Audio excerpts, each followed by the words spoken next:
Hey, what's up? We had a big last 2 weeks going out to garage sales and to thrift stores. I didn't do a video for the first week of garage sale season because I only got a couple PS2 and Xbox games. I'll show them right now. My local thrift store had all of their disc-based games on sale for $1 each, so I got Eagle Eye Golf, Wolverine's Revenge, Gran Turismo 3, Enter the Matrix, I got Colosseum, Road to Freedom, and Starsky and Hutch. And then the manager of my local GameStop just brought me in a big bag of Xbox One games and gave them to me, so that was a plus. We got the original Halo, Combat Evolved, looks like it's the Game of the Year edition. The Collector's Edition of Halo 2, Unreal Championship 2, we got Lord of the Rings, The Third Age, Knights of the Old Republic, Knights of the Old Republic 2, and Star Wars Battlefront 2. So week 2 of garage sale season was a lot more fruitful than week 1. I only made 2 purchases, but they were both really big purchases. Here's the first one. It was a really big Nintendo cartridge lot, starting with Destruction Derby 64, NBA Jam Tournament Edition, Michael Jordan, Chaos in the Windy City. That game is crazy. I don't know how it got greenlit.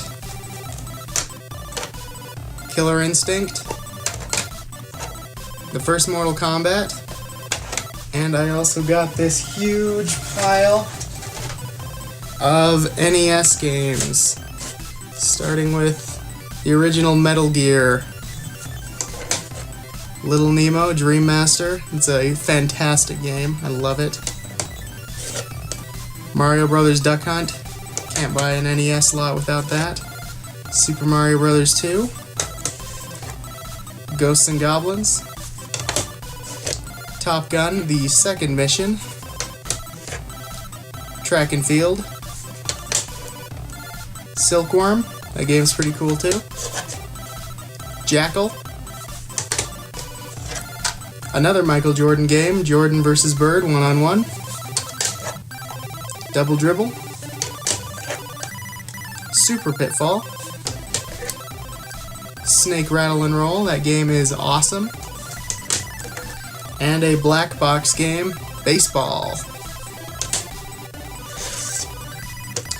And that was my Nintendo lot. I got it at one garage sale, and I only paid $25 for all of that. It's a fantastic deal. Now, like I said earlier, I only made 2 purchases. One was that NES lot, and the second was a second gen lot. What we got here is an Intellivision 2. It's a fantastic system. A lot of the games on it look a lot better than the Atari 2600, so I'm really excited to play that. It works, I tested it out. We got the IntelliVoice voice module for Intellivision 2. It also works, so I'm super excited. And we have the Intellivision computer keyboard. Now, unfortunately, this is incomplete, and so it does not function, but it's still kind of neat to have around. And the games with this lot are just a huge, huge box of games. We'll start with NFL football, Burgertime, another Burgertime, golf, Night Stalker, Mission X, Major League Baseball, Sea Battle, Auto Racing, B-17 Bomber, Snafu, Poker, bowling, Las Vegas Poker and Blackjack. Now that is the exact same game as the one that's just called Poker. That was an unfortunate problem with the second generation, was there's a lot of just clone games. Space Hawk. Another Night Stalker with a red label. I'm not sure what the difference between the two is. Advanced Dungeons and Dragons. I believe this one is the Treasure of Tarman. NFL Football. Space Spartans. Space Armada. That was another problem with the second gen, was there were a lot of sort of Space Invaders knockoffs, or people just making generic space games trying to sort of bank off the Space Invaders craze of the time. We have Motocross. Utopia. Advanced Dungeons and Dragons. Now this one doesn't have a subtitle, so I'm going to assume it's the first Advanced Dungeons and Dragons game for the system. We have Astro Smash. On to the second row, we have Basketball. Another Space Armada. Another Burgertime. Sea Battle. This game has no label, but I tested it, and it is another Burgertime. Another copy of Space Spartans. Boxing. World Cup Soccer. Armor Battle. Star Strike. Major League Baseball.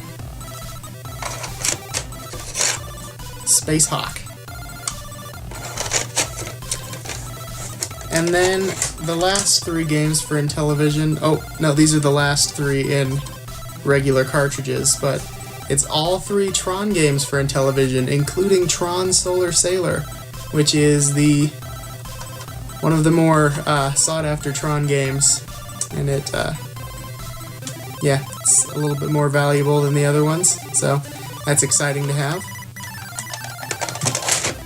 Now we have two Activision Intellivision games. We have River Raid, and we have Pitfall.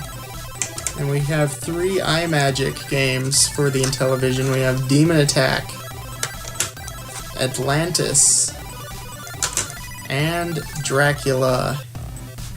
That game's kind of shitty, but it's got the cheesiest label art I have ever seen, so enjoy it. Dracula.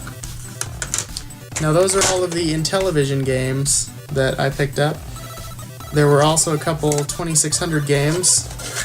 We've got Asteroids, Combat,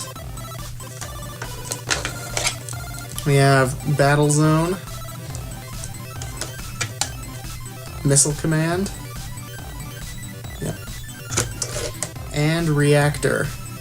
Now none of those are particularly valuable, but it seems whenever you go to a garage sale and find any second-gen games, there's always a bunch of Atari 2600 games packed in.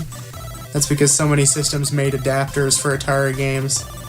It's kind of a shady business practice, but that's how it was. And then I also got two Commodore 64. I'm not 100% sure what these are. I think there's some machine language libraries, but yeah, these are just not games, but they're programs. So I don't have a Commodore 64, but that's kind of interesting to have. Two of them. Alright. Oh, yes. I also got the overlays. For most of these Intellivision games, I've got an overlay. We've got the Tron Solar Sailor one. I'm excited to have that. Dracula. Anyway, the overlays go over the controllers. Let me see if I can show you that. So you'd take the controller and say you were playing Dracula, instead of just using the boring vanilla keypad that you have on there, you'd slip one of these overlays in, and then you'd have a custom controller for each game. And most of the overlays are here. That's really exciting. So, yeah, it was a great week. Oh, and I forgot to mention that entire second gen lot, the Intellivision, all the games and everything, only cost me $35. So, I'm really excited about that. Got a really good deal. Thanks for watching. If you liked this video, please like, comment, and subscribe, and I'll see you next time.